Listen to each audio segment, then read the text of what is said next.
Shalom para todos. Nós vamos ministrar hoje o estudo Nocauteando Roma.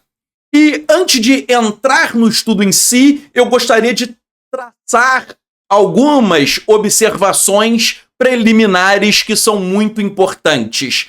É preciso tecer algumas observações introdutórias. Primeiramente, nós cremos que a Brit Hadashah, a Nova Aliança, o Novo Testamento, foi escrito em aramaico.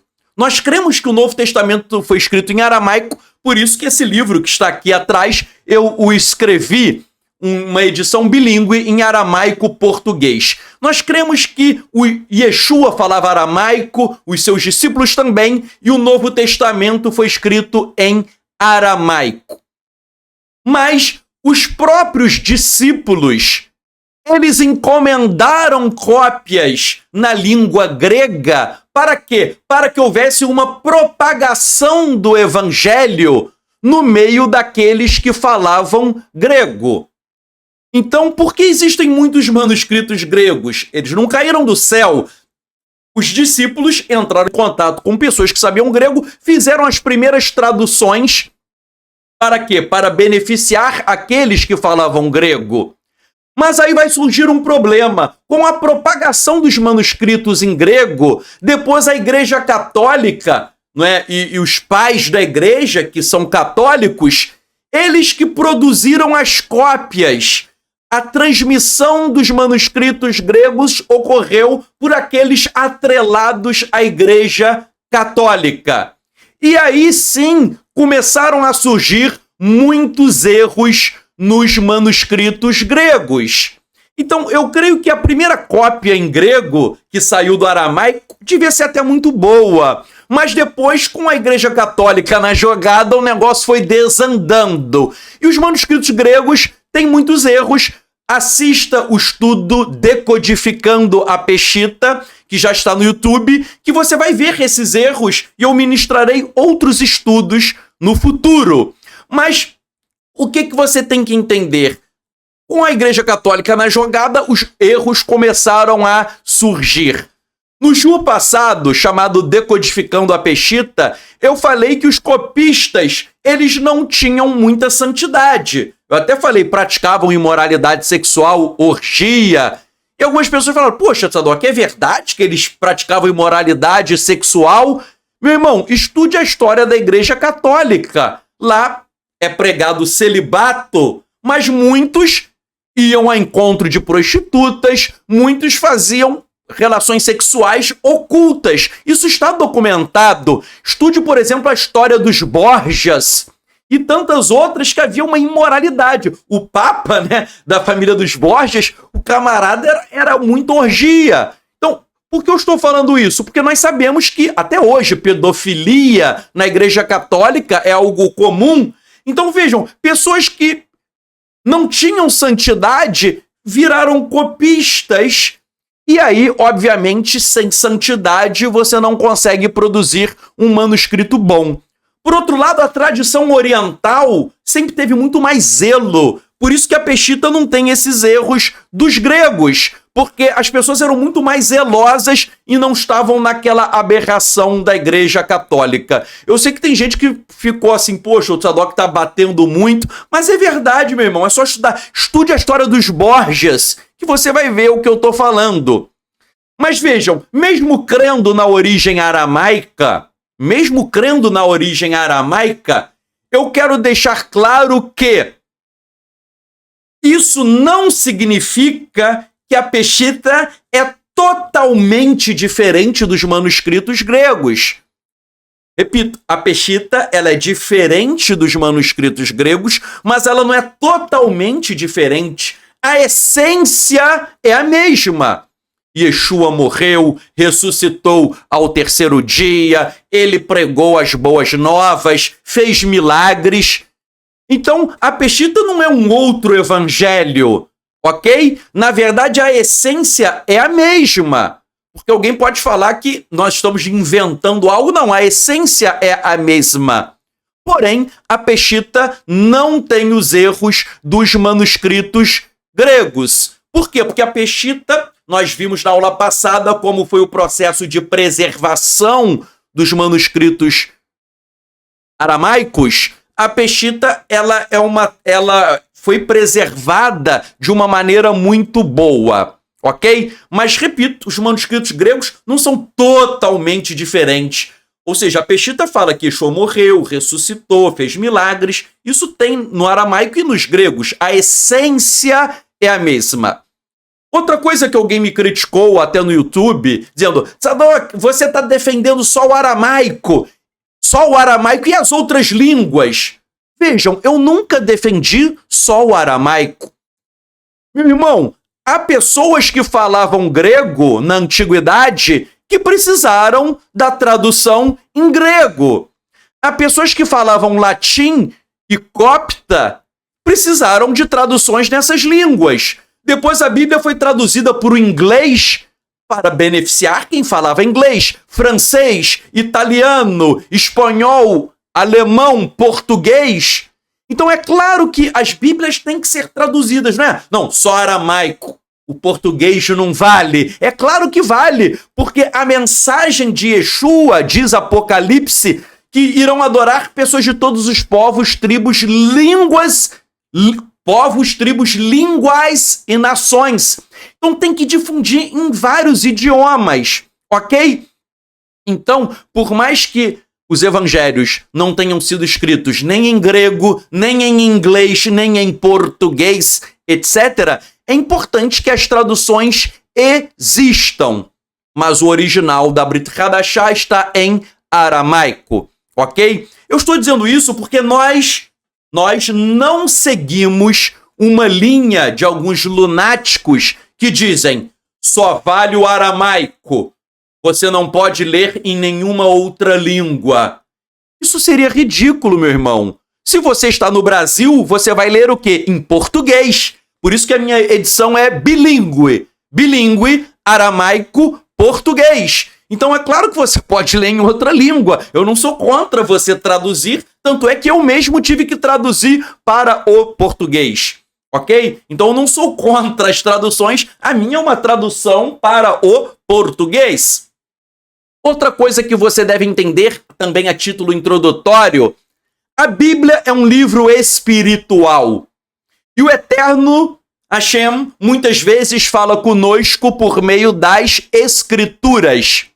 Então todas as versões podem ser valiosas caso Hashem queira usar a Escritura para falar com alguém. Por exemplo, eu não cria em Yeshua, eu blasfemava de Yeshua. A primeira Novo Testamento que me deram de presente, que eu não cria. Foi uma Bíblia Ferreira de Almeida. E o Eterno falou comigo pela Ferreira de Almeida. Então, eu sou grato porque a Ferreira de Almeida foi usada para me alcançar. Eu conheço pessoas que foram alcançadas por Bíblias católicas e largaram a idolatria, porque o Eterno falou pela palavra. Então, o que é interessante você entender? Porque a Bíblia, ela não é uma letra, ela é espiritual e o Eterno usa as mais diversas versões, nas mais diversas línguas, para transmitir a verdade. Por que eu quero falar isso? Porque não é porque eu lancei a minha versão que eu vou desmerecer as outras, ok? Eu não vou chegar e falar: olha, o Ferreira de Almeida é do mal, se essa Bíblia me abençoou, ok? Algo que eu falei para os meus talmidim e repito para vocês. Sempre me perguntam: Tzadok, qual é a melhor versão da Bíblia? Sabe qual é a melhor versão da Bíblia? A melhor versão da Bíblia é aquela que cai nas mãos de alguém que está com o coração aberto para ouvir o Eterno. Aquele que está com o coração aberto para ser transformado e regenerado, ok? Alguém pode comprar minha versão. Se o sujeito tem o coração podre, não adiantou de nada. E se alguém está com a Ferreira de Almeida e está com o coração aberto, o Eterno pode falar com a pessoa, ok? Repito, não é porque eu lancei a minha que eu estou desmerecendo as outras, que isso fique bem claro. Agora, depois dessa introdução importante, nós vamos começar a falar uma coisa. Porque nós sabemos que o que Yeshua pregou foi alterado, ok? Yeshua pregou uma mensagem que foi deturpada pela igreja romana. E não sei se você já parou para pensar por que houve uma alteração. O movimento de Yeshua era de uma forma. Menos de um século depois, o cristianismo romano tomou outra forma. Repito, o que Yeshua ensinou não tem nada a ver com Roma. Mas por que houve essa transformação?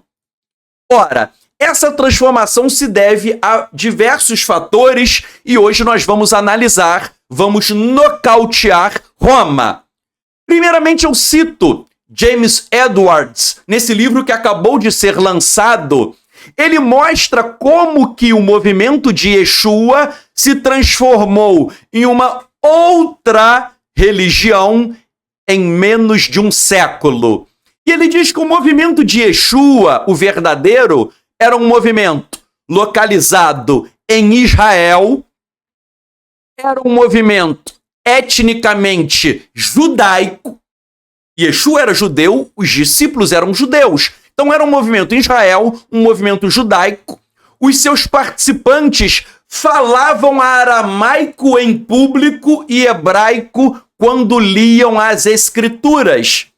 Veja, meu irmão, isso é um autor cristão dizendo que eles falavam aramaico. E por que hebraico quando eles liam as escrituras? Porque o Tanar está em hebraico, a Torá está em hebraico, os profetas em hebraico. Então eles falavam aramaico, mas na liturgia e para estudar as escrituras eram em hebraico. A outra característica, eles participavam de adoração nas sinagogas no Shabat. O movimento de Yeshua não fundou igreja cristã, não fundou igreja adventista. Não! Era um movimento judaico dentro das sinagogas em que eles adoravam no Shabat, o sábado, de acordo com o judaísmo, e não no domingo. O líder do movimento, Yeshua, e os seus seguidores celebravam Pessah, a Páscoa judaica. Isso está no livro e eu acrescento. Na verdade, eles celebravam todas as festas judaicas. Todas e todas. Todas. Pessah, Shavuot, Sukkot, todas. E o movimento não tinha um nome específico. Netzarim, nazarenos, veio só depois. Isso era característica do movimento de Yeshua, um movimento em Israel, um movimento judaico. Eles falavam aramaico e liam as escrituras em hebraico, estavam nas sinagogas no Shabat, faziam as festas judaicas e o movimento não tinha um nome. Mas o que aconteceu? Esse movimento sofreu uma transformação. Em menos de um século, diz esse livro, entrará em cena uma pessoa que eu abordei no meu outro livro chamado Judaísmo Nazareno. No meu outro livro, eu falo de Inácio de Antioquia. E esse livro aí, From Christ to Christianity, de Cristo ao cristianismo, fala dessa mesma pessoa. Entrou em cena Inácio de Antioquia. E aí, meu irmão, Inácio mudou tudo. O movimento de Yeshua foi totalmente transformado em uma outra coisa. Foi transformado no quê? Olhem o que se tornou o movimento de Yeshua com Inácio de Antioquia. E esse novo movimento? Esse novo movimento, ele existe fora de Israel, no mundo romano. Então é um movimento praticamente... a base é Roma, movimento Roma. A sua vida não está mais centrada nas sinagogas, mas nas igrejas. Houve uma transformação. Agora não é mais sinagoga, agora é igreja cristã, igreja romana. Os seus membros, agora, eles não são judeus, eles são predominantemente gentios. Olha só o que esse autor fala, James Edwards. A língua primária era o grego. Vejam, antes a gente viu que era aramaico e hebraico. Agora é grego. Agora é grego. Seus membros adoravam por meio da Eucaristia. A Eucaristia da Igreja Católica, isto é feito no domingo. O domingo. Porque no Império Romano, domingo é o dia do Deus Sol. Então, o domingo tem essa origem no Deus Sol. Seus líderes são chamados de bispos. Os bispos cristãos e seus membros são chamados de cristãos. Meu irmão, vejam que esse autor cristão fala que Roma mudou tudo. O movimento de Yeshua foi totalmente transformado em uma outra coisa. Até o aramaico, de repente, virou grego. A sinagoga foi substituída por igreja. O Shabat foi substituído por domingo. A liturgia judaica foi substituída pela Eucaristia católica. Os rabinos foram substituídos por bispos. Roma mudou tudo, tudo, tudo, tudo, ok? Mas aí, meus irmãos, que nós vamos começar a entrar num tema profundo. Daqui a pouco eu vou citar fontes secretas do Vaticano, que um padre entrou nos arquivos do Vaticano e ele escreveu um livro revelando o que ele viu. Depois ele foi até excomungado, mas ele revelou o que está lá no arquivo do Vaticano em segredo. E nós vamos expor aqui como Roma mudou a fé. E por isso que temos que voltar às veredas antigas. Nós vamos estudar que Roma realmente mudou tudo. Nós vamos estudar daqui a pouco que no ano 318, depois de Yeshua, a família de Yeshua, que Miriam Maria teve filhos, a família foi crescendo, vai lá em Roma encarar o Papa. Isso está nos arquivos secretos do Vaticano, que nós vamos revelar. Vou mostrar o livro, vou mostrar tudo. Não é só blá, blá, blá, não. Vou mostrar fonte, ok? Mas, e daí você vai ver como Roma trabalhou de forma maligna. Mas antes disso, nós temos que entender o seguinte. O movimento de Yeshua ele foi desnaturado, foi transformado no movimento de Roma. Mas o que nós temos que entender é o seguinte, Miriam, Maria, ela teve outros filhos. Yeshua teve irmãos e irmãs. Sim, leia Mateus 13, 55, 56, Marcos 3, 31 a 35 e João 7, 3 a 6. Yeshua teve irmãos e irmãs. E aí o que acontece? Yeshua faleceu, ressuscitou, ele tinha irmãos e irmãs que se multiplicaram, então tinha uma família carnal de Yeshua que se perpetuou ao longo dos séculos. Foram perseguidos, mas sobraram alguns. E vejam, Hagishfa, que foi um judeu nazareno que viveu entre o ano 110 a 180, conhecido em português como Egésipo, Eusébio de Cesareia narra a obra de Egésipo, chamada Memórias, que se perdeu no tempo. Mas Eusébio de Cesareia, um dos pais da igreja, ele narra o que diz Egésipo. Olha só o que Egésipo diz. Sucessor na direção da Querilá, congregação, é junto com os apóstolos Iacov, Tiago, irmão do Senhor.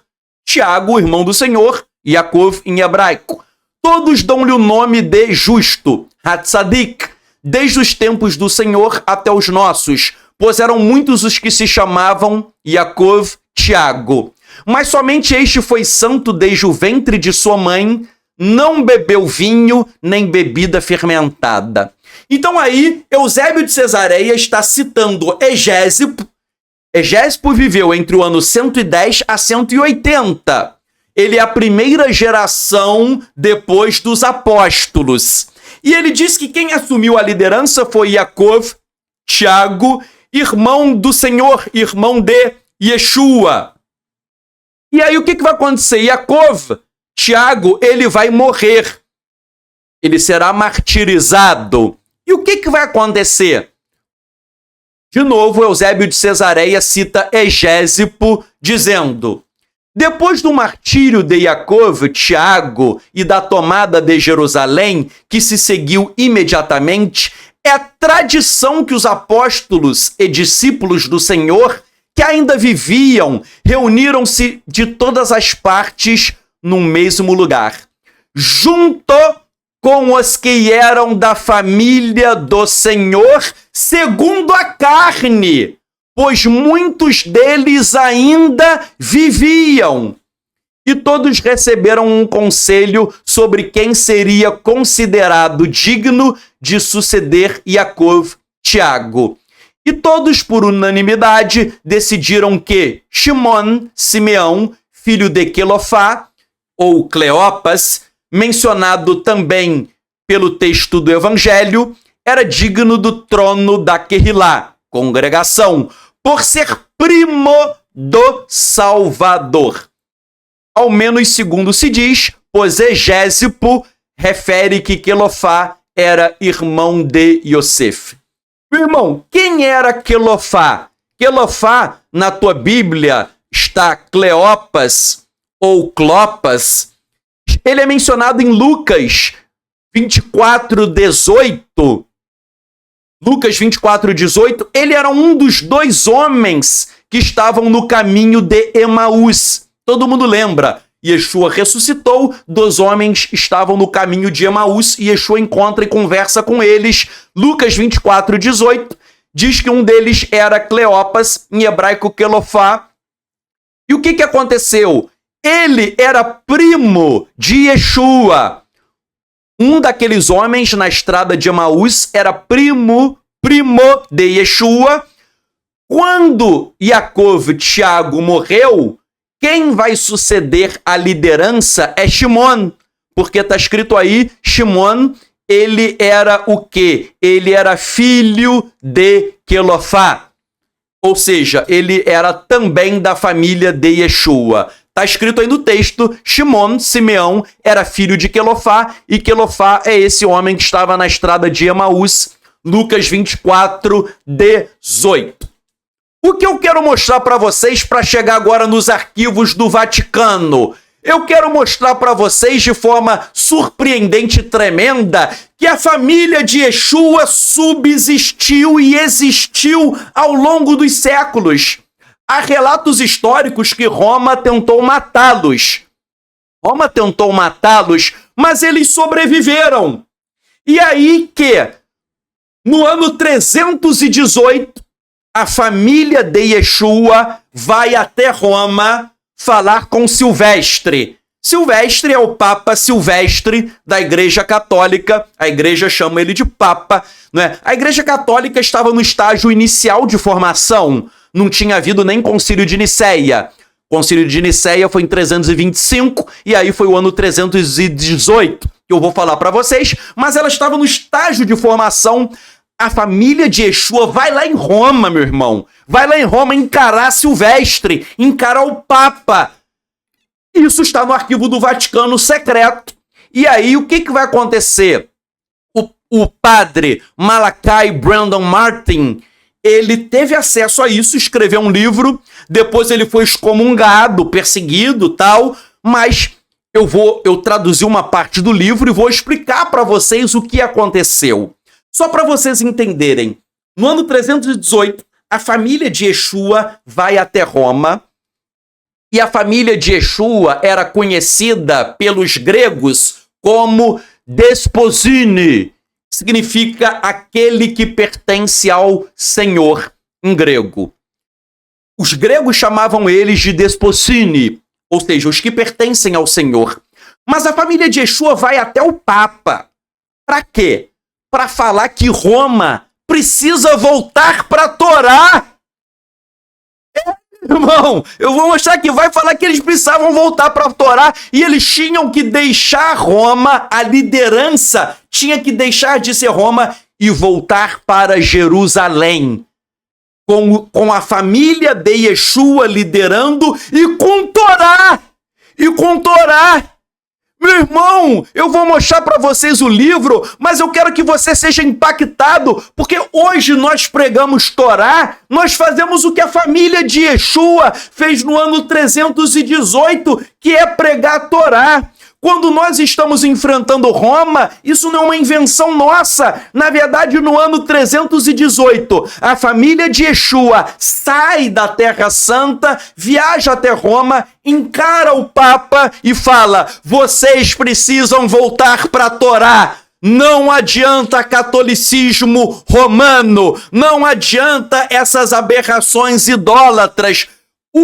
A autoridade tem que estar na mão dos judeus, tem que estar na autoridade da família de Yeshua, tem que estar em Jerusalém e não em Roma.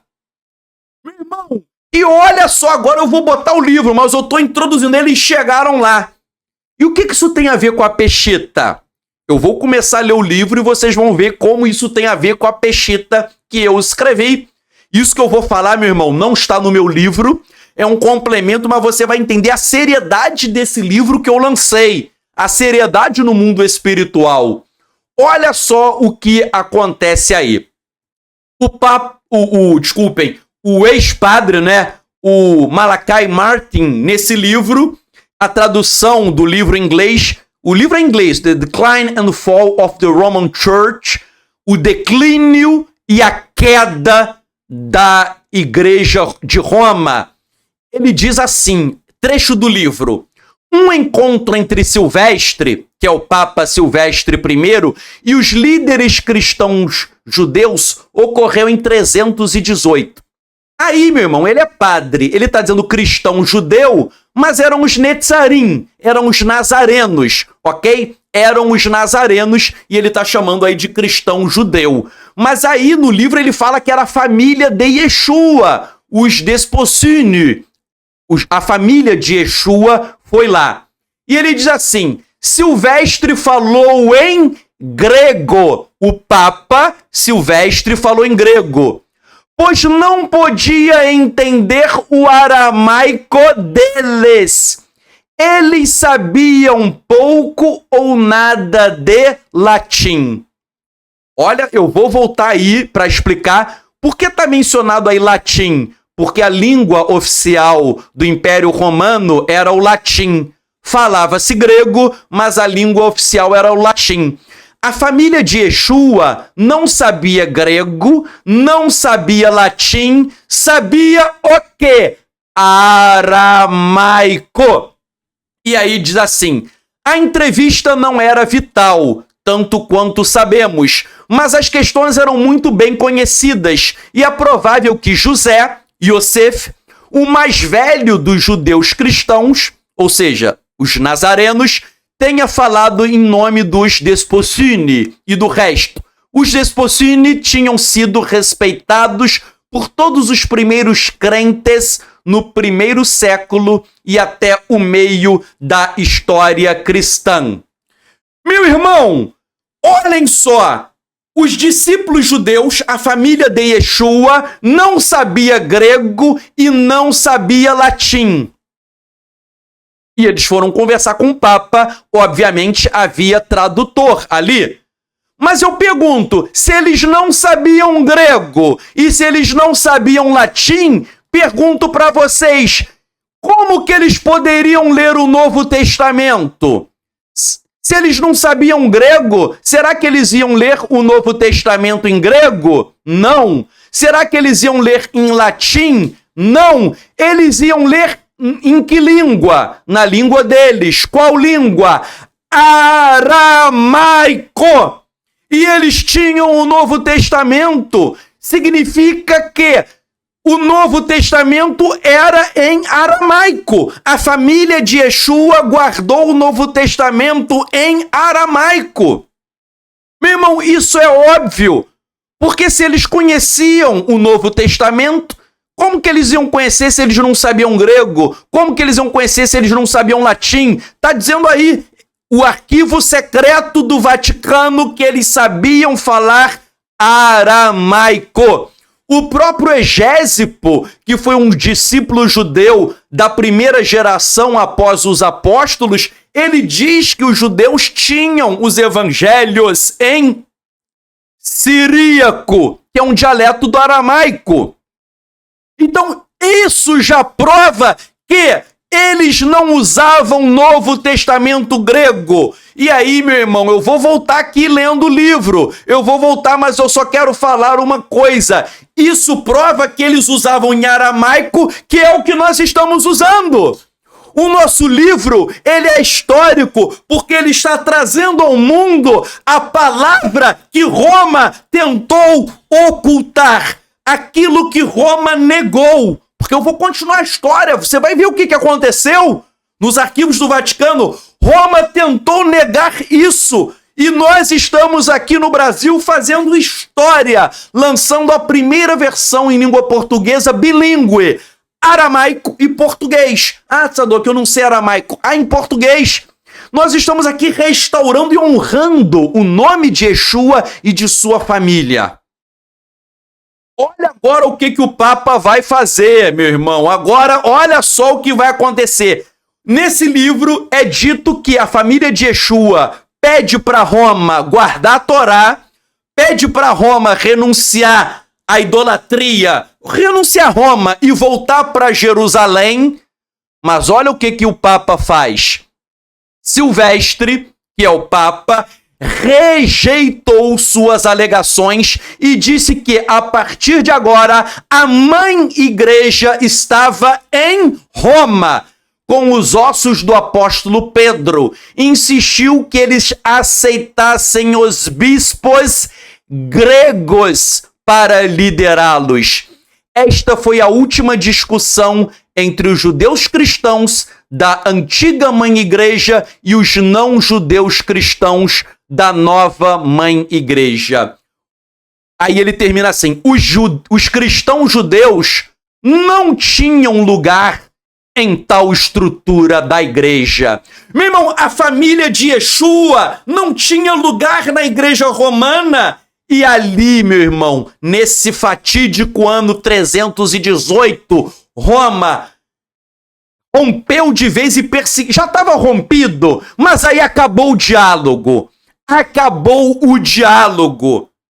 E como nós vimos na outra tela, eles falavam aramaico porque o Novo Testamento era aramaico.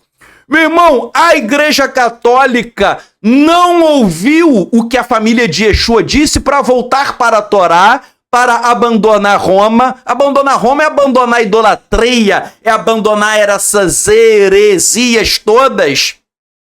Meu irmão, por todas essas citações que eu coloquei, fica muito claro que a família de Yeshua, liderada por Yosef, foi a Roma, queria reintroduzir Torá, queria que Roma saísse do paganismo, mas Roma não quis. Roma quis continuar no paganismo. E por isso que o Papa chegou e fechou as portas e acabou. E aí, meu irmão, a história se tornou a história contada pela Igreja Católica. A história contada pelos vencedores da guerra. É um ditado popular. Roma venceu e conta a história. Mas Apocalipse diz que Babilônia vai cair. E os rabinos dizem, Maharsha, por exemplo, o comentarista da Guemará, diz que quando Mashiach vier, ele vai derrubar Roma. A noite de hoje se chama Nocauteando Roma, porque nós estamos aqui nocauteando, mas quem vai dar o golpe final é Yeshua, não sou eu. Nós estamos aqui mostrando que Roma vai cair. E por que Roma não quer o Novo Testamento aramaico? Por quê? Por que Roma quer o Novo Testamento grego? Por uma razão, meu irmão. Por que Roma quer o Novo Testamento grego? Porque o aramaico era a língua dos judeus. E a língua expressa uma cultura. Língua não é só algo para a gente conversar. A língua é um veículo de propagação de uma cultura. E o aramaico dos judeus propagava uma cultura pautada na Torá. E já que Roma é contra os judeus, já que Roma é contra a Torá, ela não admite um Novo Testamento aramaico. Seria muito forte para eles. E aí o que Roma quer fazer? Quer desconectar Yeshua do judaísmo. Quer desconectar Yeshua da Torá. Quer anular a cultura judaica. Quer anular a língua aramaica para pregar um outro Salvador. Um Salvador romano. De vestes vermelhas e brancas. E com o sol na cabeça, representando o Deus Sol, e Mitra, uma potestade demoníaca.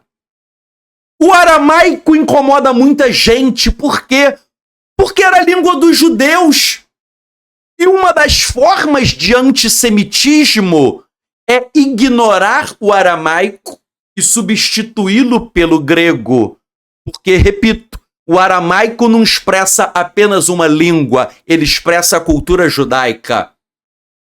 Partes da Mishnah estão em aramaico, muita coisa da Guemará está em aramaico, Targum, aramaico, Zohar em aramaico, Midrashim, vários em aramaico. O aramaico veicula uma cultura judaica que é opositora da cultura greco-romana. Tanto é que os teólogos cristãos, eles tentam analisar o Novo Testamento à luz da filosofia grega. Vejam os comentários de João capítulo 1, eles usam o logos, palavra, eles citam filósofos gregos. Tem gente que fala que Tiago se pautou na filosofia grega. Meu irmão, homens simples, homens da terra, pescadores, eles não conheciam grego, não. A gente acabou de ver o Vaticano reconheceu que eles falavam aramaico e não sabiam grego. O problema é que Roma quer que você interprete as palavras de Yeshua no grego e na cultura grega. Por quê? Porque se você interpretar na cultura judaica, você chega na Torá. E a Torá, obviamente, contrasta e encara Roma de frente. A Torá nocauteia Roma. E aí Roma não quer a Torá. Repito, meu irmão, fazer com que você pense em termos filosóficos gregos é para você negar a cultura judaica. Isso é uma forma de tentar aniquilar o Yeshua original. O filósofo brasileiro, até católico ele, Olavo de Carvalho, ele diz uma coisa certa, mesmo sendo católico, que uma grande nação, ela está alicerçada, qualquer grande nação está alicerçada em 3 pilares: língua, religião e alta cultura. Por que Israel é uma grande nação? Israel tinha os 3 elementos: língua, primeiro século, aramaico e hebraico. Línguas lindas, porque são línguas sagradas. Religião, a religião revelada pelo Eterno. O Eterno revelou uma religião ao povo de Israel. Então, uma religião que não é humana. Uma religião revelada pelo próprio Criador dos céus e da terra. Então, vejam, língua, religião e alta cultura. Israel tinha língua santa, hebraico e aramaico, tinha religião revelada pelo Eterno, e tinha alta cultura. A grande cultura judaica, que passa muito mais de 3.000 anos. E aí o que acontece? Isso faz a grandiosidade de Israel, mas o Novo Testamento grego vem para destruir os 3 pilares. A língua, o aramaico, é substituído pelo grego. Novo Testamento grego. A religião judaica é transformada na religião católica. Olha só, a língua do aramaico vai para o grego, a religião judaica vira religião católica e a alta cultura judaica é substituída pela cultura grega, pela cultura helênica. Meu irmão, isso não é à toa. Defender Novo Testamento grego não é coincidência. É algo para aniquilar Torá, para aniquilar o pensamento judaico, para tentar aniquilar o contexto de Yeshua, porque ele é opositor a Roma. Meu irmão, vejam só. Eu vou desenhar agora para a galera. Por que a Peshita incomoda muita gente? Vou desenhar para você. Quem é o seu Messias? Há um Messias da direita do Novo Testamento aramaico e há o Messias da esquerda do Novo Testamento grego. Quem é o teu Salvador, meu irmão? O da direita ou da esquerda? Escreve aí nos comentários, você quer quem? Você quer na tua vida o da direita ou o da esquerda? Você escolhe, você decide, meu irmão. Você tem que escolher hoje quem você quer. Mas Roma não quer o verdadeiro. Roma é esquerdopata, né? Tá aí na esquerda. Roma é esquerdopata. Ela quer o Messias greco-romano. E aí, o que vai acontecer? Os pais da igreja querem destruir a cultura judaica, querem destruir os judeus e querem destruir essa cultura hebraica e aramaica. Quer ver só como os pais da igreja querem destruir? Vou citar aí, por exemplo, Eusébio de Cesareia, um dos pais da igreja. Ele disse que os judeus costumavam matar as crianças dos cristãos nas cerimônias anuais. Isso é uma mentira, tá? Ele falou isso para denegrir o povo de Israel. E ele diz ainda que as escrituras judaicas são destinadas aos cristãos e não aos judeus. Vejam, palavras antissemitas para perseguir o povo de Israel. Marcião diz: qualquer cristão que utilizasse um símbolo judaico, um nome judaico, ou realizasse qualquer celebração judaica, seria considerado cúmplice da morte de Cristo, juntamente com os judeus. Vejam aí, tudo para denegrir os judeus, denegrir o povo de Israel. E repito, gente, não é denegrir só judeu que não crê em Yeshua, não. Eles denegriam os judeus que criam em Yeshua. Meu irmão, aqueles arquivos que eu acabei de ler do Vaticano fortes, eu não sei se você percebeu, aqueles arquivos secretos do livro, eles mostram o que Roma tentou fazer. Eu não sei se vocês entenderam a profundidade. Eu devia até ter destacado melhor quando eu li os arquivos secretos do Vaticano, mas aquilo ali é profundo. E é a primeira vez, eu creio, aqui no Brasil, que alguém está trazendo e abordando dessa forma. Meu irmão, vejam, há uma tendência a querer acabar com o Torá, acabar com o judaísmo e acabar com a cultura aramaica. Cito ainda Crisóstomo, outro pai da igreja, diz: as sinagogas são zonas de meretrício e teatro, cheias de ladrões e bestas selvagens. Os judeus são culpados da morte de Cristo. Não há expiação para o povo judeu. Deus sempre os odiou. Os cristãos devem odiá-los, porque eles foram assassinos de Cristo e são adoradores de Satanás. Meu irmão, Crisóstomo precisava estudar Romanos 11. Precisava estudar a Torá. Meu irmão, vejam só. Falar que judeu é adorador de Satanás. Meu irmão, como ele diz aí que os cristãos devem odiar. Você sabe que Yeshua disse que a gente deve o quê? Amar o próximo. Yeshua ensinou o amor ao próximo. Crisóstomo, pai da igreja, diz que não deve amar o próximo, não. Você deve odiar os judeus. Meu irmão, isso que Crisóstomo ensina viola totalmente o que Yeshua ensinou, ok? Isso é cultura grega, meu irmão. As pessoas adoram defender cultura grega. Isso é cultura grega, cultura antissemita, cultura de ódio contra o povo de Israel.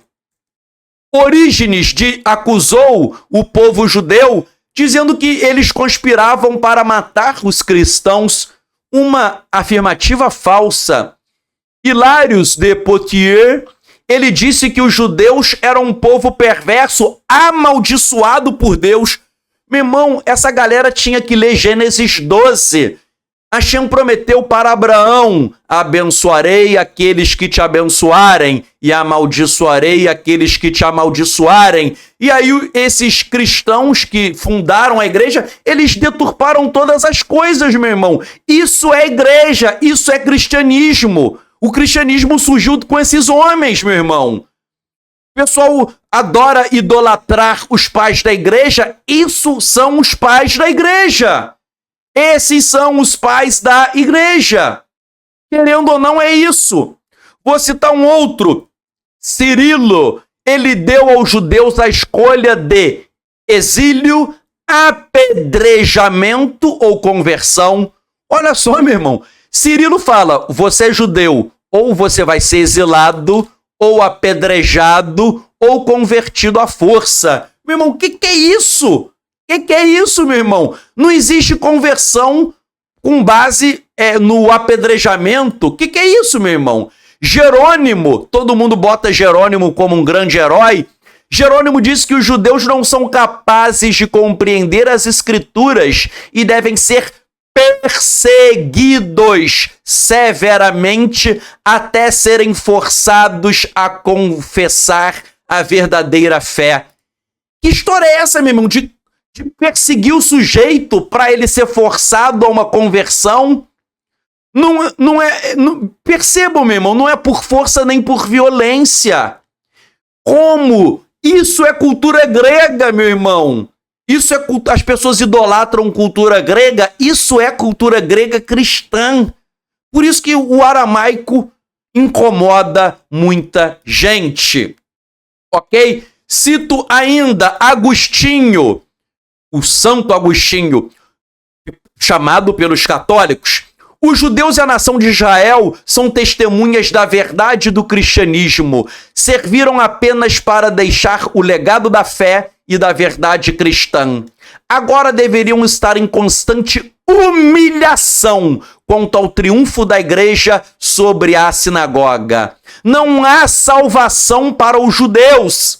Eles estão perdidos de qualquer forma. Mentira! Romanos 11 está escrito que todo Israel será salvo. Em hebraico, né? Se quiser falar em hebraico, Kol Israel Ivachá, todo Israel será salvo. Romanos 11. E aí Agostinho fala que não há salvação para os judeus. Mentira! E ele diz: o judaísmo é uma corrupção e os judeus devem ser escravizados. Meu irmão, que história é essa de querer escravizar a gente? Que é isso, meu irmão? Tomás de Aquino, que todo mundo diz que era um doutor da igreja, ele repetiu a teoria perversa de Agostinho. Ok? Então, uma aberração total. Ah, Tzadok, isso é igreja católica. Protestantismo é bonzinho. É bonzinho, cara pálida? Vamos ver Lutero. Lutero diz: os cristãos devem queimar as sinagogas e os judeus. Queimar, meu irmão. Queima sinagoga, queima judeu, bota fogo em todo mundo. Devem tirar os livros e os talmudes, né? O certo seria talmudim, mas talmudes deles, pois esses contêm só mentiras e blasfêmias. Devem ameaçar de morte os rabinos que ensinem. Devem proibir os judeus de viajar, devem obrigar os judeus a trabalhar em serviço manual e não adquirirem profissão. Ou seja, taca fogo na sinagoga, taca fogo no judeu, queima Talmud, trabalhos forçados. Que é isso, meu irmão? Decreta a morte. Que é isso? Os judeus são arrogantes, teimosos e de coração de ferro como demônios. O que é isso? Quem é Lutero para falar que eu sou demônio, meu irmão? O que é isso, meu irmão? Isso é protestantismo. O que faremos nós cristãos com este povo rejeitado e condenado, os judeus? Aí Lutero diz: vou dar-lhes o meu conselho sincero. Primeiro atear fogo às suas sinagogas em honra ao nosso Senhor e à cristandade, de modo que Deus veja que somos cristãos. Aconselho que as suas casas sejam arrasadas e destruídas. Aconselho que os seus livros de orações e escritos talmúdicos lhes sejam arrebatados. Aconselho que seus rabinos sejam proibidos de ensinar, sob pena de perderem a vida e serem mutilados. Olha só, ameaçou de morte. Falou que ia mandar matar e mutilar. Mandar matar e mutilar? O que é isso, meu irmão? Lutero aí parecia até milícia aqui no Rio de Janeiro, parece até máfia. Máfia que manda matar, né? Ou seja, fazendo uma brincadeira, Lutero era meio mafioso. Acreditamos que o nosso Senhor Jesus Cristo dizia a verdade ao falar sobre os judeus que não o aceitaram e o crucificaram. Sois uma raça de víboras e filhos do demônio. Meu irmão, quanto antissemitismo, quanto... Eu vou parar por aí, senão a gente ia ficar a noite inteira. Mas eu quero mostrar para vocês que até a reforma protestante é filha de Roma, porque continuou propagando, inclusive, a mentalidade grega. O Novo Testamento aramaico incomoda muita gente, porque o Novo Testamento aramaico, que ora estamos lançando de forma inédita, ele não é antissemita, não tem essas abobrinhas, essas aberrações, é pautado nos verdadeiros manuscritos originais que eram usados pela família de Yeshua. Vimos hoje os arquivos do Vaticano secretos. Aquele padre, ele foi até excomungado, perseguido. Depois eu li que ele foi até para Nova York lavar prato e fazer faxina. O camarada foi perseguido porque ele falou a verdade, meu irmão. Ele jogou ali, ele explanou. Ele explanou. Então vejam, tudo isso, essa mentalidade greco-romana, é o pano de fundo para a teologia da substituição. A teologia da substituição diz que o Novo Testamento substituiu o Velho Testamento. A graça substituiu a lei. O cristianismo substituiu o judaísmo. A igreja substituiu Israel. Meu irmão, por que um Novo Testamento aramaico desagrada Roma? Porque o Novo Testamento aramaico expressa a cultura judaica, expressa a verdade de Yeshua, uma verdade que Roma tentou a todo momento calar. Além daquele arquivo secreto do Vaticano, que é tremendo, meu irmão. Depois assiste esse vídeo de novo, ali você precisa prestar muita atenção, rever 10 vezes, que aquilo ali é profundo. Ninguém explica isso aqui no Brasil não, meu irmão. O Eterno está abençoando todos nós. Mas agora eu vou trazer algo, e isso você pode comprar um livro e ler. O meu inglês não tem aqui em português, salvo engano eu não conheço em português, mas eu vou falar algo de um diálogo, uma carta de Jerônimo, o pai da igreja, para Agostinho. E ali, Jerônimo vai confessar algo que me deixou de cabelo em pé e vai deixar você também. O que acontece? Vai haver um diálogo entre Agostinho e Jerônimo. Agostinho vai falar assim: olha, os judeus que creem em Yeshua, eles guardam a Torá, o Shabat, tal. Deixa eles guardarem Torá. Vejam, Agostinho foi até bonzinho, né? Deixa guardar a Torá. Porque desde que eles não nos obriguem a guardar a Torá. O argumento de Agostinho é assim: os judeus que creem em Yeshua guardam Torá, os gentios que não creem não guardam Torá. E aí fica tudo certo, ok? Agostinho até tentou meio que fazer uma média. Judeu que crê em Yeshua guarda Torá, gentio não guarda Torá e fica tudo certo. Jerônimo, ele vai falar assim: não, ninguém cumpre Torá. Nem o cristão deve cumprir Torá, nem o judeu que crê em Yeshua deve cumprir Torá. Torá acabou, todo mundo deve abandonar a Torá, ok? Então o que vai acontecer?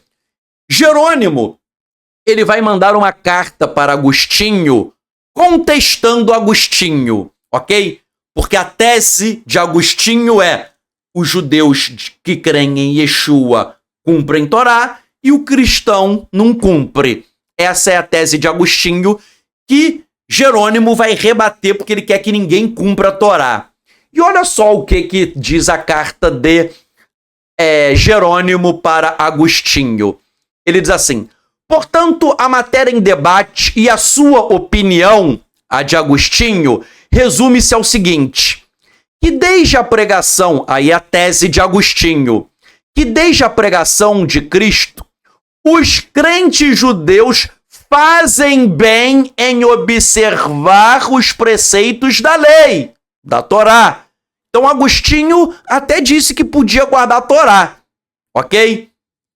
Agostinho falou que podia guardar a Torá e eles guardavam Torá. Olhem que coisa interessante antes de eu continuar lendo. O próprio Agostinho confessa que os crentes judeus guardavam Torá. Ele está confessando que eles guardavam a Torá. Ou seja, quando eu prego guarda de Torá, eu não estou inventando nada, não. Os antigos nazarenos guardavam a Torá e Agostinho concorda até. Ele vai concordar. Continuando a leitura.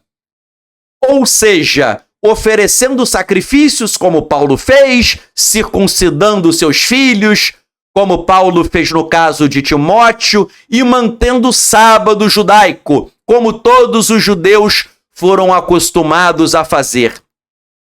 Se isso for verdade, a tese de Agostinho, aí Jerônimo vai rebater. Jerônimo rebate dizendo assim: vamos cair na heresia daqueles que, apesar de acreditarem em Cristo, foram anatematizados pelos pais da igreja por este erro, pois eles misturaram as cerimônias da lei com o evangelho de Cristo e professaram a sua fé no que era novo, sem deixar o que era antigo. Aí Jerônimo está contestando a guarda da Torá. Aí olha só o que Jerônimo... Então Jerônimo contesta e agora no próximo parágrafo ele diz assim: em nossos dias existe uma seita entre os judeus por todas as sinagogas do Oriente, que é chamado de seita dos Mineãs. Mineãs vem do que o Talmud chama de Minim, e que mesmo agora é condenada pelos fariseus. Os adeptos dessa seita são conhecidos comumente como nazarenos. Olhem só, meu irmão, Jerônimo está dizendo que em todas as sinagogas do Oriente havia um grupo, aí Mineãs, que são os Minim do Talmud, que são chamados também de nazarenos, ok? Judeus. E eles estavam em igreja? Não. Eles estavam nas sinagogas. Então, isso é uma prova que os discípulos de Yeshua estavam nas sinagogas e não nas igrejas. E ele continua: pois eles acreditam em Cristo, o Filho de Deus, nascido da Virgem Maria. E eles dizem que ele padeceu sob Pôncio Pilatos e ressuscitou. É o mesmo em que nós acreditamos. Mas enquanto eles desejam ser tanto judeus como cristãos, eles não são nenhuma coisa nem outra. Aí ele está dizendo que os nazarenos, eles não são nem cristãos, porque eles guardam a Torá, mas eles também não são judeus ortodoxos, digamos assim, para a época, porque eles creem em Yeshua, ok? Eles creem em Yeshua, então eles não são iguaizinhos aos ortodoxos. Agora, olhem só, repito, os nazarenos, eles não eram cristãos porque eles guardavam a Torá. Mas eles não eram igualzinho aos demais judeus porque eles acreditavam em Yeshua e eles estavam nas sinagogas. Agora, olha só o próximo parágrafo dessa carta. Porque certamente não há proporção entre a culpabilidade daquele que apresenta os diversos pareceres emitidos pelos pais em um comentário sobre a Escritura e a culpa daquele que reintroduz dentro da igreja uma heresia mais pestilenta. Aí ele está criticando, né, quem guarda a Torá. Se, no entanto, não houver outra alternativa para nós, se não receber os judeus discípulos de Yeshua. Então vou repetir. Se, no entanto, não houver outra alternativa para nós, se não receber os judeus dentro da igreja, juntamente com as práticas que são impostas por sua lei, Torá. Se, em suma, tiver que ser declarado lícito para que eles continuem nas igrejas de Cristo, o que eles estão acostumados a praticar nas sinagogas de Satanás, aí ele está criticando, né, chamando a gente de sinagoga de Satanás. Ele diz que o judeu está na sinagoga de Satanás. Ele diz assim: eu vou dizer-lhe a minha opinião sobre o assunto. Agora preste atenção no que está em verde. Eles não se tornarão cristãos, mas eles irão nos tornar judeus. Meu irmão, senta na cadeira e aperta o cinto. Jerônimo está com medo, porque se os judeus, discípulos de Yeshua, passam a ir para a igreja, eles não virarão cristãos. Eles converterão os cristãos à religião judaica. Jerônimo está com medo. Ele está com medo que os cristãos passem para o lado dos judeus e passem a cumprir o quê? A Torá. Meu irmão, Jerônimo, aí é a carta dele 75, estou traduzindo, ele está com medo e ele está confessando que o cristianismo foi inventado. Por quê? Porque ele está dizendo que os judeus que creem em Yeshua praticavam outra coisa. Outra. E aí ele morre de medo que os cristãos vão terminar indo para o lado dos judeus. Ele está tremendo na base, meu irmão. Porque isso é verdade. Seria a mesma coisa. Se me botam numa igreja, é mais fácil eu atrair o cristão para o meu lado do que o cristão fazer com que eu negue a Torá. Isso vai, se me botam numa igreja, é o que vai acontecer. O cristão virá para o meu lado e não serei eu que irei rejeitar a Torá. Então, meu irmão, Jerônimo confessa aí, de forma subliminar, nas entrelinhas, que o cristianismo ele foi inventado e desconectado das bases judaicas, como eu mostrei na outra tela. A outra tela eu mostrei que fala que eles cumpriam Torá e eles estavam em todas as sinagogas do Oriente. Meu irmão, em sinagoga, você lê escritura em grego? Não! No Oriente é em hebraico, em aramaico. Então, meu irmão, o que Roma fez? Roma defende um Novo Testamento grego. Para quê? Para veicular uma cultura grega. Uma cultura grega que é contra os judeus nazarenos. Meu irmão, é muita coisa. Hoje eu estou correndo com o shiur, mas eu estou lançando aqui muitas pérolas históricas. Eu não sei se você está percebendo a profundidade. Escreva se você está recebendo a mensagem do alto. Nós estamos revelando fontes fortíssimas. Aquele arquivo do Vaticano, ninguém ensina isso. Agora, isso que eu acabei de mostrar, as pessoas não leram. As pessoas não leram nem os pais da igreja. Nem os pais da igreja. Eu leio para mostrar que a nossa verdade é tão forte que eles têm que confessar. Eles têm que confessar a verdade, porque a mentira, ela não prevalece. Meu irmão, se você está recebendo, escreve aí, porque é algo forte. E vejam, a família de Yeshua usava o Novo Testamento aramaico, que é o que nós estamos usando aqui. Citei na aula passada, agora eu vou, e tanto é que eu irei agora só citar, que eu já falei na aula passada, mas até o Mar Eshai Shimun, que é o patriarca da igreja do Oriente, ele diz que a Peshitta é o documento verdadeiro que eles receberam das mãos dos próprios apóstolos em aramaico. Em aramaico original. Eu falei na aula passada, mas vale a pena reiterar que até mesmo a Igreja do Oriente reconhece que a verdade não está na Grécia. A verdade está em Jerusalém. A verdade está no aramaico, a língua falada por Yeshua. Meu irmão, o patriarca da Igreja do Oriente confessando, meu irmão. Meu irmão, são muitas provas. No shiur passado demorou 2 horas e 30 minutos. Citei arquivos do Vaticano. Hoje eu já estou citando tantas e tantas informações, meu irmão. Coisas profundas e tremendas.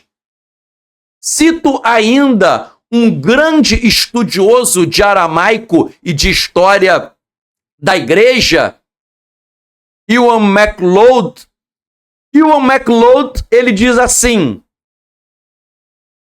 nesse livro chamado Jesus Spoke Aramaic, Jesus falava aramaico, é o nome do livro. Ele diz assim, acontece que basicamente todas as igrejas cristãs orientais em todos os países e continentes e ao longo dos séculos aclamam universalmente o Novo Testamento aramaico como a forma escrita original do Novo Testamento. A verdadeira palavra de Deus inspirada e, portanto, não uma tradução do grego, de maneira nenhuma. Eles transmitiram essa tradição de geração em geração, verdadeiramente desde os dias dos próprios apóstolos. É uma tradição que vem dos apóstolos. Em hebraico, shlichim, em aramaico, shliche. E ele diz, eles sempre acreditaram nisso e eles nunca usaram o Novo Testamento grego. Eles sempre usaram o Novo Testamento aramaico em sua liturgia. As igrejas cristãs orientais acreditam e há registros históricos mostrando que os livros do Novo Testamento aramaico foram transmitidos a elas pelos próprios apóstolos. Eles sempre acreditaram que o Novo Testamento aramaico é a palavra de Deus original.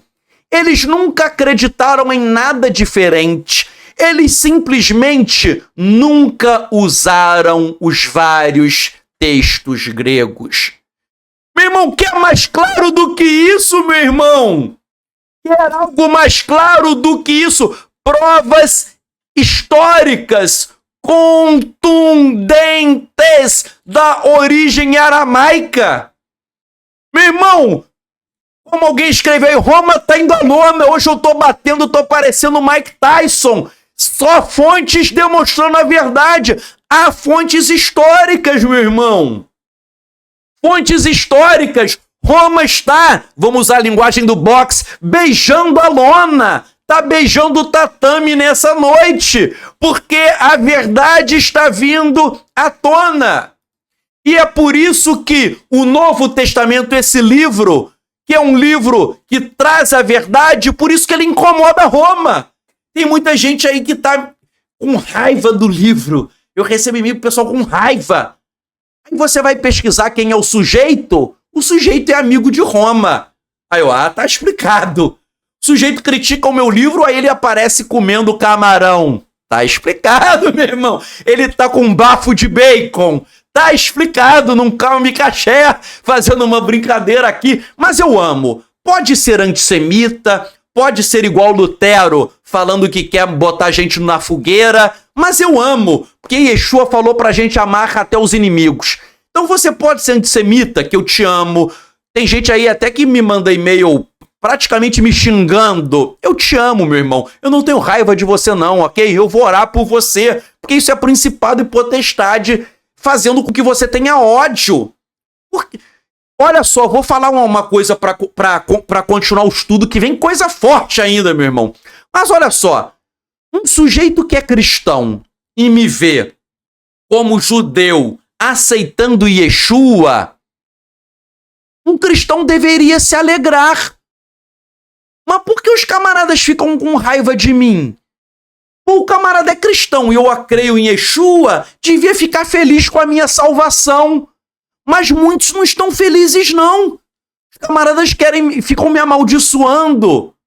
Poxa, sabe, isso não é uma conduta certa. Um verdadeiro cristão pode até crer no Novo Testamento grego, ok? O cristão pode até crer no Novo Testamento grego, mas não vai querer me amaldiçoar e nem desejar mal para mim. Poxa, deve se alegrar com a minha salvação. Mas eles não. Eles são antissemitas. Por que são antissemitas? Porque eles têm o vírus, não o coronavírus. Eles têm um vírus que se chama Roma vírus, ok? É o vírus de Roma que tá neles, que é um vírus espiritual. Na aula passada eu coloquei, e agora eu só vou passar porque eu já falei na aula passada, mas eu também tenho que trazer aqui à baila.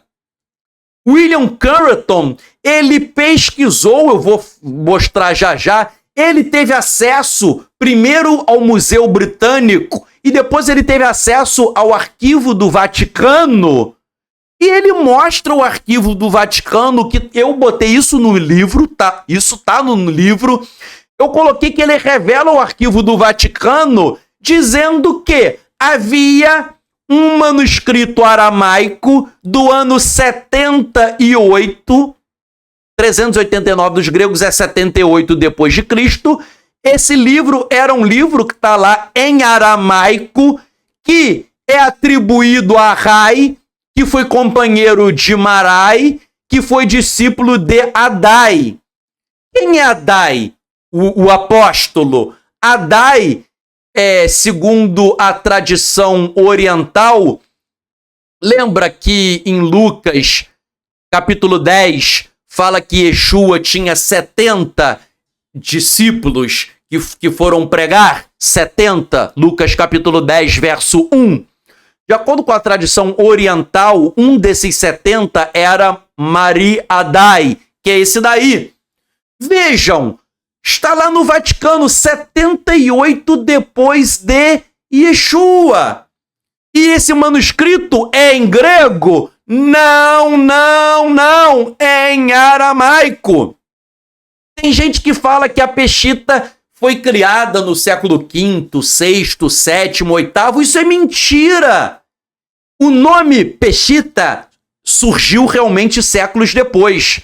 O nome Peshitta é um nome que veio depois. Na época era só aramaico. As escrituras em aramaico, ok? Mas já havia isso. Alguém falou, são 72 discípulos ou 70? Veja a minha aula anterior Decodificando a Peshitta, que eu analisei se são 70 ou 72. Isso está na minha aula Decodificando a Peshitta e eu expliquei isso. Há manuscritos gregos que dizem 70, há manuscritos gregos que dizem 72, ok? Porque os manuscritos gregos, já que eles não são inspirados, eles têm contradições entre si. Os manuscritos gregos não são originais, eles têm contradições. Há manuscritos que falam 72 e há manuscritos que falam 70 discípulos. E a Peshitta fala 70, que é a verdade, ok? Isso eu já expliquei, isso que está aí na tela agora do Vaticano, eu já expliquei na aula passada. Mas vejam só. Cito ainda outro erudito do aramaico, Andrew Gabriel Roth. Então, só entendendo aí, voltando aí à telinha, há isso do ano 78, ok? Que é algo histórico. E o Dr. Andrew Gabriel Roth, ele escreveu o Aent. Aent é uma abreviação de Aramaic English New Testament, o Novo Testamento Aramaico, que eu botei a foto aí desse livrinho em azul. O Novo Testamento Aramaico Inglês, né? É aramaico inglês. Olha só o que ele fala sobre o livro que ele escreveu, que é esse azulzinho aí. O Aent, o Novo Testamento Aramaico Inglês, é baseado em um manuscrito, é baseado em um antigo texto de 164 da Era Comum, depois de Yeshua, que é muito mais antigo do que os mais antigos manuscritos gregos, que são por volta do ano 350 da Era Comum. Meu irmão, olha só o que ele está falando. Ele, para fazer o livro dele, ele pegou um manuscrito que é do ano 164. Repetindo, para fazer o livro dele, ele pegou um manuscrito do ano 164, que é muito mais antigo do que os manuscritos gregos, que são por volta do ano 350. Mas por que eu citei esse autor? Porque ele usou um manuscrito que eu também usei no meu livro, que é o Habur Codex. Na verdade, eu usei vários manuscritos. Em uma futura aula, eu vou mostrar esses manuscritos para vocês. Mas um dos manuscritos que ele usou é o Habur Codex, que eu vou explicar de onde ele tira 164. Eu vou explicar já, que é muito mais antigo do que os textos gregos, ok? Que são por volta do ano 350. E o que ele fala acerca do livro dele vale a mesma coisa para o meu livro, porque eu usei também esse manuscrito. Na verdade, eu usei vários, inclusive esse. De onde ele tira o ano 164? É porque no Habur Codex, que é um códex do século X, ele tem uma anotação do copista. O copista, quando ele acabou de fazer o livro, ele faz uma anotação. E ele fala que ele está copiando um livro que é de 100 anos depois da Grande Perseguição. Então, só para você entender algo que eu expliquei na aula passada, mas vale a pena você entender. De acordo com a cultura oriental, quando você tem um livro e esse livro vai ficando velho e ele começa a se decompor, você não pode jogar fora e nem pode deixar se decompor, porque um livro sagrado não pode ficar em decomposição. Óbvio, se é sagrado, não pode ficar em decomposição. Os manuscritos gregos não, entravam em decomposição. Os manuscritos gregos entravam. O aramaico não. Você não pode deixar em decomposição porque é um livro sagrado. Então o que você fazia? Eu expliquei na aula passada. Você pegava o original, você copiava palavra por palavra. Quando chegava ao fim, você conferia letra por letra, para saber se estava tudo certinho. Se tivesse errado, há uma técnica que eu já vi que você consegue apagar e corrigir. Você apagava e corrigia, ok? E aí, conferia letra por letra, estava certinho. O manuscrito antigo, havia uma cerimônia que ele era queimado entregando ao Eterno. Como se fosse uma oferta de fogo ao Eterno, porque você não pode jogar no lixo um texto sagrado, não pode entrar em decomposição. Então havia várias e várias orações em aramaico, e você queimava como uma oferta ao Eterno. O que acontece? No Haburis Codex, o copista copiou, e aí ele fez um manuscrito do século X. Mas ele copiou um texto, ok? Ele tinha um texto, ele copiou. Aí ele faz uma anotação no final do manuscrito, dizendo que o texto que ele copiou era um texto de 100 anos depois da grande perseguição. 100 anos depois. E a grande perseguição foi a grande perseguição de Nero, o imperador romano Nero, que perseguiu os discípulos de Yeshua. O pessoal fala, Nero perseguiu cristão? Perseguiu judeu. Cristão e judeu também. Muitos judeus foram perseguidos. Então, o manuscrito diz que é 100 anos depois da grande perseguição. A grande perseguição foi no ano 64.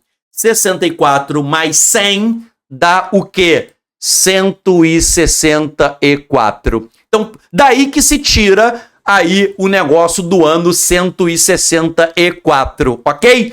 Então, vejam, a minha peshita, na verdade, ela é muito mais antiga do que os manuscritos gregos, meu irmão. Porque nós estamos pautados nesses manuscritos. Na verdade, eu usei vários e vários outros. Eu não usei um. Eu usei vários e vários e vários para fazer até um trabalho, até de uma crítica textual, ok? Então, vejam, é muito mais antigo. Agora, o que eu vou acabar a aula de hoje, o último tópico que eu vou entrar e eu vou me estender um pouco, é mostrando como, na prática, a cultura grega quer deturpar as coisas. Vou dar um exemplo aí de algo, agora um exemplo concreto de um verso. Vamos pegar um verso, ok? Várias aulas eu vou dar no futuro mostrando o verso. A aula passada eu mostrei, são 70 ou 72, eu mostrei várias divergências. Hoje eu quero pegar uma que é o que vai bater em Roma. Vamos pegar uma Bíblia católica aí, Bíblia Ave Maria. Bíblia católica. Mateus 1:25 diz assim, na Bíblia Ave Maria católica. E sem que ele a tivesse conhecido, ela deu à luz o seu filho, que recebeu o nome de Jesus. Olhem só, os católicos pegam esse texto, diz, aí é Maria e José, né, em hebraico, Miriam e Yosef. Está dizendo que Maria, deu à luz o seu filho. Eles pegam esse texto para quê? Está o seu filho. Eles dizem que ela só teve um filho e nunca mais teve filho nenhum e ficou perpetuamente virgem, que é a doutrina da Virgem Maria, que sempre foi virgem. Meu irmão, eu creio, e o aramaico diz que Yeshua nasceu de uma virgem. Isso é fato. Yeshua nasceu de uma virgem de forma sobrenatural.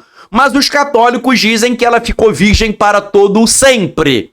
Isso é uma mentira. E eles usam esse verso aí, porque eles pegam, deu à luz o seu filho, então ela teve um filho só, ok? Então, esse verso eles usam para criar e sustentar a doutrina da virgindade perpétua de Maria. Agora, o que eu vou fazer com vocês? Eu vou pegar os manuscritos gregos, vou pegar a peshita e vou mostrar um mistério e um segredo que vai nocautear Roma, ok? Vamos pegar aí alguns manuscritos gregos.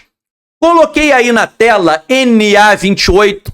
NA28 é Nestlé Aland 28ª edição, que é um manuscrito grego. Botei o BS5.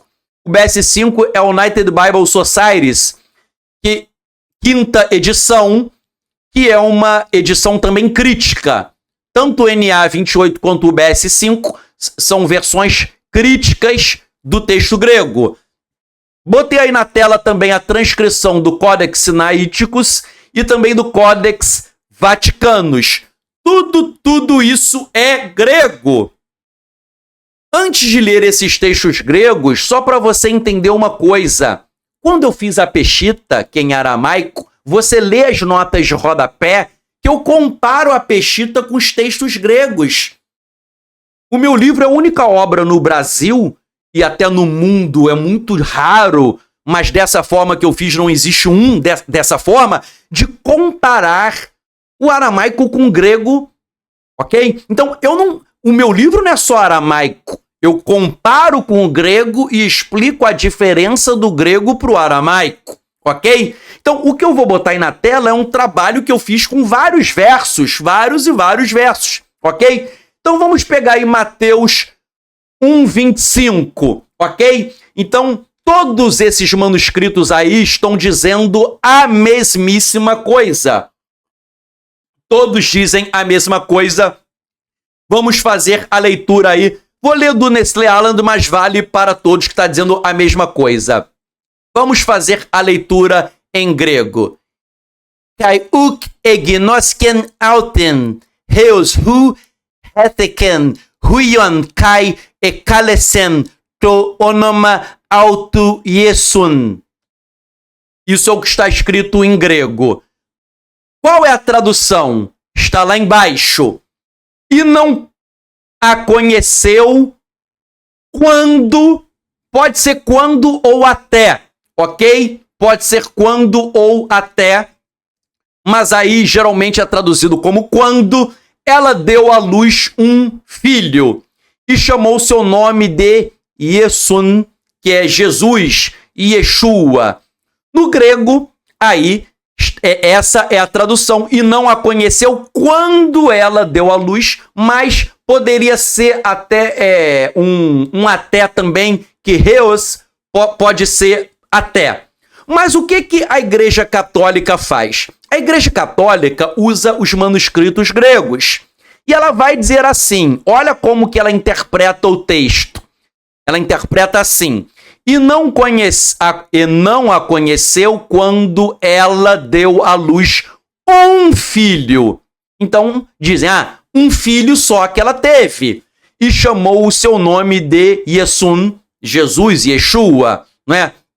Então, eles dizem que aí ela teve um filho e seria um único filho. E ela permaneceu virgem para todo o sempre.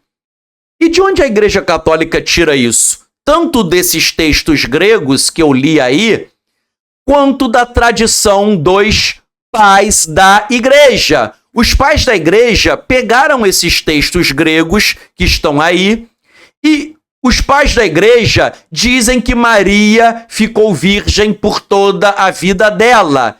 Quem diz isso? Está aí na tela.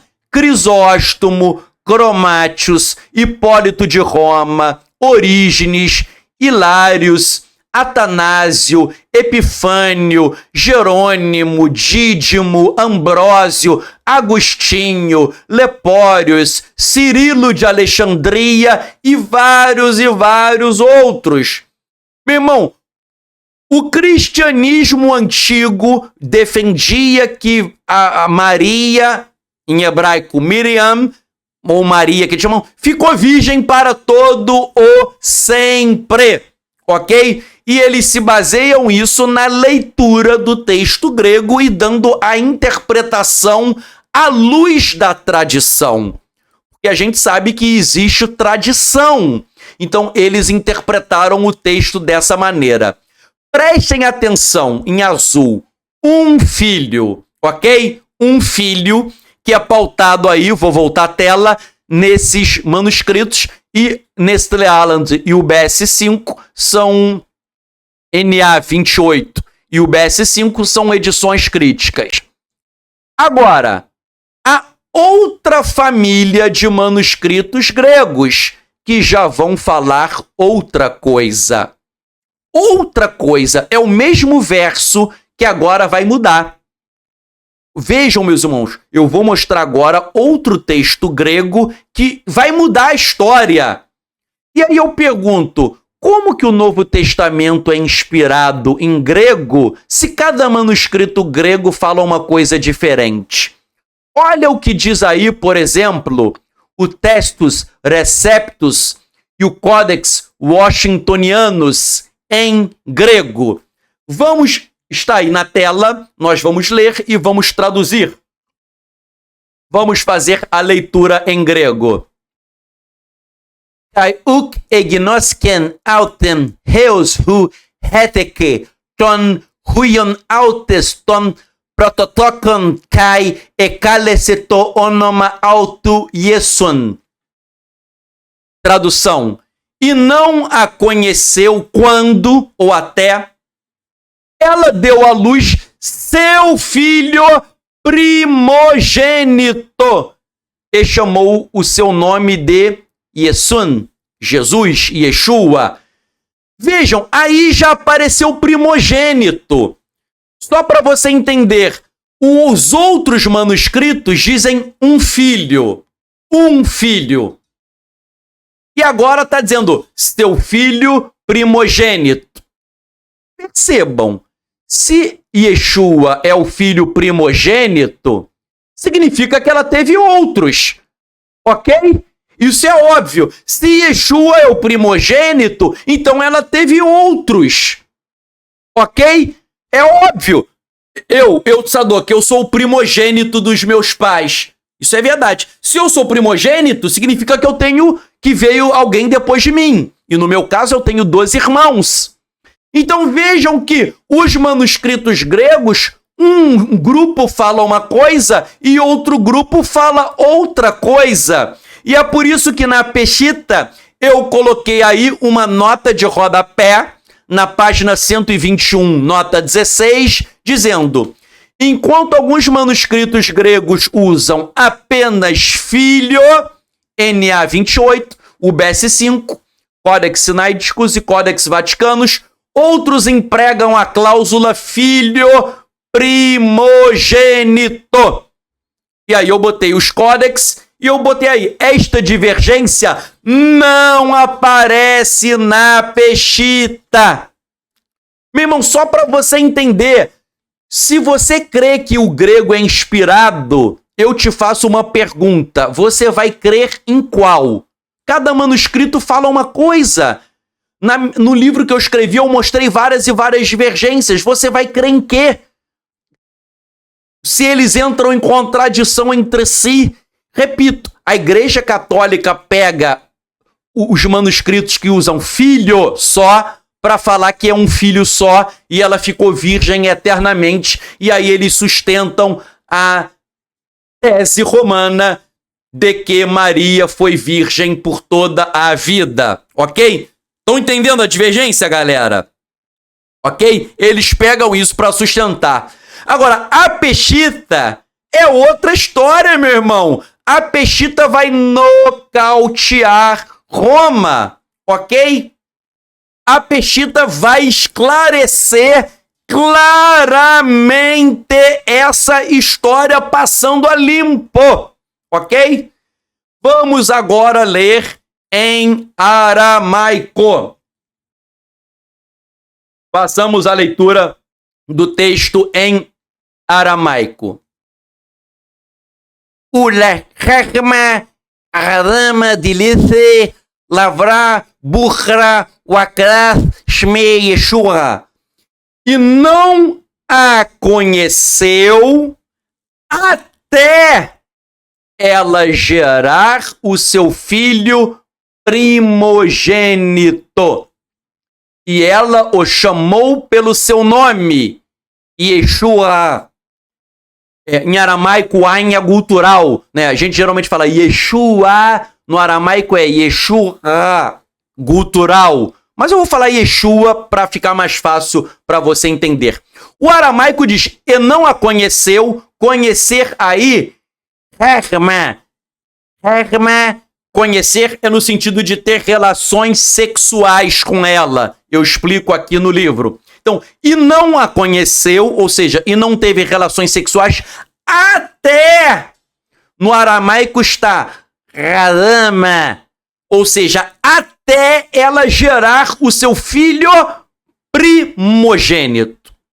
Ou seja, depois que ela gerou Yeshua, que foi o primogênito, eles tiveram relações sexuais, sim. Ok? E aí gerou o quê? Quer dizer, gerou Yeshua e depois eles tiveram relações sexuais e aí vieram os outros filhos. Aí você vai falar assim, Tzadok, mas no grego também pode ser até. Vamos voltar aqui na tela aí dos manuscritos gregos, né? No grego também poderia ser até, porque está reos, que pode ser até. Só que qual o problema? No grego, reos pode ser até, mas pode ser quando também. Pode ser até ou quando. E a Igreja Católica, os pais da Igreja interpretaram como quando. E aí sustentam a virgindade de Maria. Repito, a palavra grega pode ser quando, mas pode ser até. E daí eles pegaram a tradição dos pais da Igreja, dizendo que é quando, e daí pregam a virgindade perpétua de Maria. Mas no aramaico, a história é diferente, porque está Rama, que significa até. E não a conheceu, né? Não a conheceu o Leherma, e não a conheceu. Ou seja, e não teve relações sexuais com ela, Rama, até dizer-se lavra burra, até ela gerar quem? O seu filho primogênito. E aí depois teve relações sexuais, sim. Meu irmão, o aramaico não deixa dúvidas que a teoria da virgindade perpétua de Maria é uma teoria falsa. Porque o aramaico, meu irmão, no grego, a palavra pode ser quando ou até. Mas no aramaico, rama, significa apenas até. Porque quando seria kad em aramaico. Kad é quando, enquanto, depois. Ok? Então o aramaico aí não tem essa ambiguidade, lançando por terra e nocauteando Roma, nocauteando essa história que Maria permaneceu perpetuamente virgem. Meus irmãos, depois eu vou dar outras aulas, mas hoje eu vou acabar já com uma citação de um estudioso sobre o aramaico, mas vejam como o aramaico lança luzes e destrói, nocauteia Roma. Toda a teoria de virgindade de Maria é criada com uma má interpretação dos textos gregos, até porque tem manuscritos gregos que dizem uma coisa e outros que falam outra coisa. E aí, que inspiração é essa? Cada um fala uma coisa, você vai crer em quem? E a Peshitta não. Todos os manuscritos da Peshitta falam a mesmíssima coisa, porque a Peshitta é o original.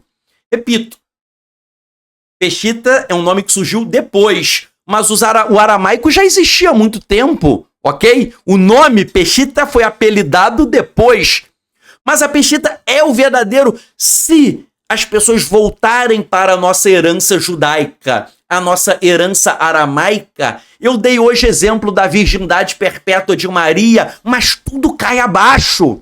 Se nós voltarmos para a cultura judaica de Torá, de Shabat, que é aquele arquivo secreto do Vaticano que eu falei aí, do Malachi Martin, que ele revelou essas fontes secretas, que a família de Yeshua encarou o Papa. Meu irmão, se tudo isso, as pessoas começassem a entender a nossa herança judaica, a nossa herança do aramaico, Roma vai cair direto, Hoje nós estamos derrubando teses romanas, tese da virgindade perpétua de Maria. Mostramos aqui que o Novo Testamento não foi escrito em grego. Por quê? Porque o arquivo secreto do Vaticano fala que a família de Yeshua chegou no Vaticano, não sabia grego, não sabia latim, sabia só aramaico. Se eles só sabiam aramaico, qual é o Novo Testamento que eles tinham?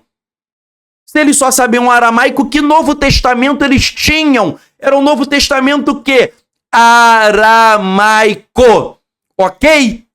Então, isso é muito forte. Nós temos que voltar para Jerusalém, sairmos de Roma. Essa é a importância histórica desse livro, porque ele está trazendo muita luz. Tanto é que quem comprou e está lendo espiritualmente. Porque quem lê na carne, né, não vai adiantar muita coisa. Quem lê carnalmente. Mas se você lê no espírito, muita gente está me mandando mensagem falando, Sadoc, eu estou recebendo coisa forte. Eu estou sentindo uma luz. Eu estou amando mais a Yeshua. Eu estou amando cada vez mais Yeshua. Se você está amando mais, se você está lendo o livro aí, dá o teu testemunho, meu irmão. Se você está sentindo a presença do Eterno, dá o teu testemunho, por favor, nos comentários. Tem gente que tá falando, estou recebendo luz. Tem gente que falou, estou recebendo milagres. Está aumentando a minha intimidade com o Eterno. Está aumentando a minha conexão. Eu estou enxergando coisas que eu não enxergava nas outras versões bíblicas. Ok? Dê o teu testemunho, que é muito importante. Mas as pessoas estão recebendo porque a verdade está vindo à tona. E eu vou fazer vários estudos trazendo coisas importantes que nós estamos, né? Outras coisas que precisamos falar sobre isso.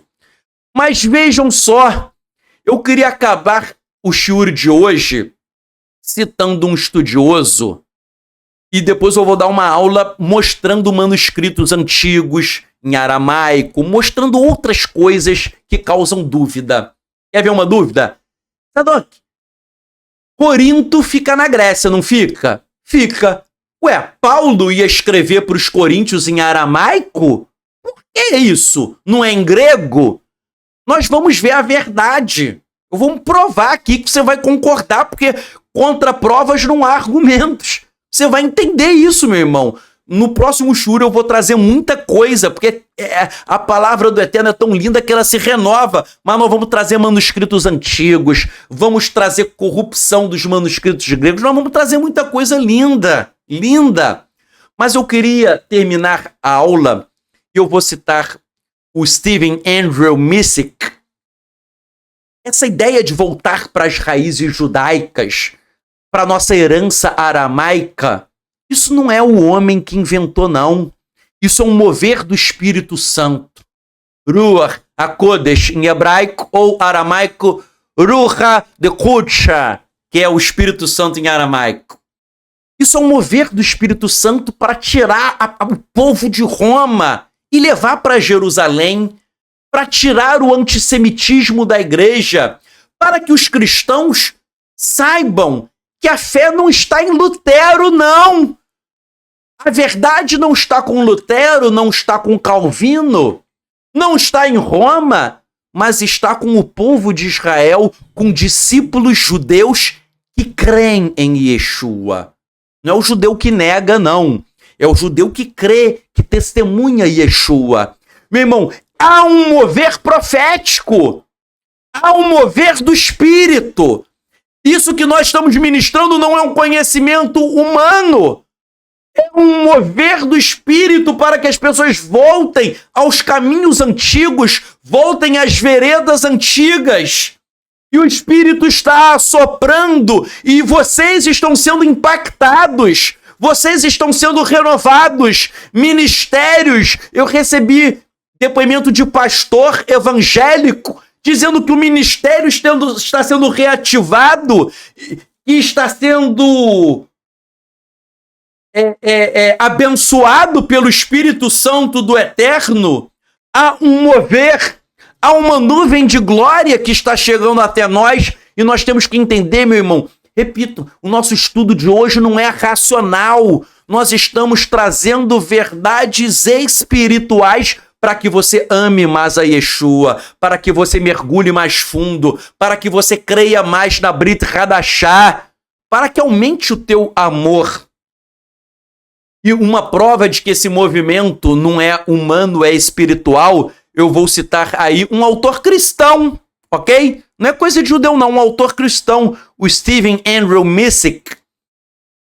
Ele diz assim: o Novo Testamento claramente demonstra que a língua primária falada por Jesus foi o aramaico.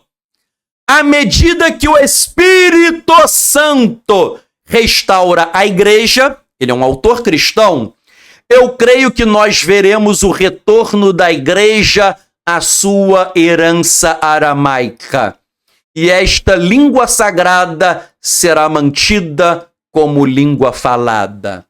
Meu irmão, é lindo, um autor cristão admitindo que a igreja precisa voltar para o caminho antigo, para as veredas antigas. Isso é um movimento espiritual, é um avivamento pela Torá, é um avivamento pela luz do mundo que é Yeshua.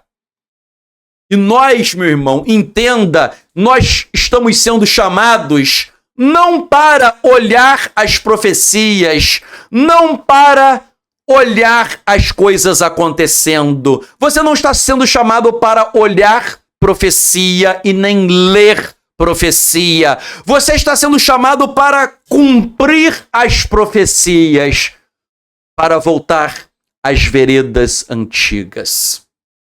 E eu vou terminar esse shiur fazendo uma oração com vocês, para que o Espírito do Eterno venha abençoar todos nós. E depois nós teremos outros shurim mostrando muita coisa profunda. Mas vamos fazer uma tefilá, uma oração.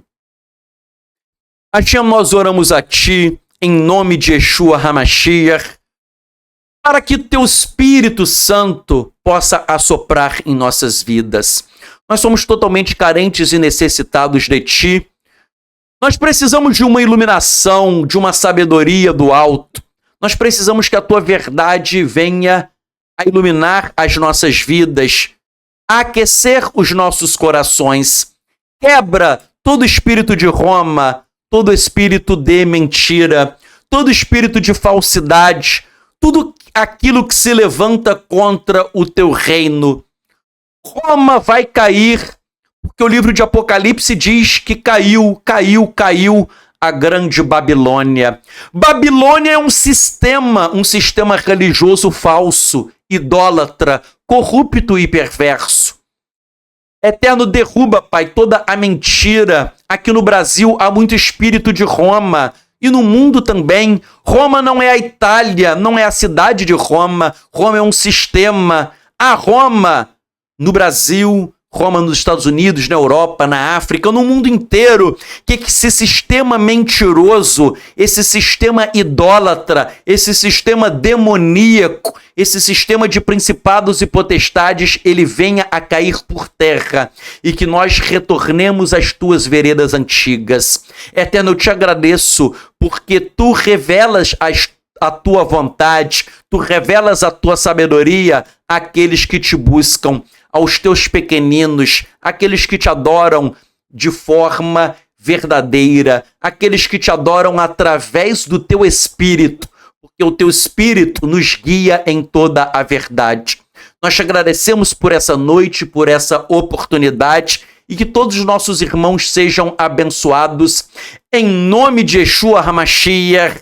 Amém, amém. Meus irmãos, nós vamos encerrar este shiur.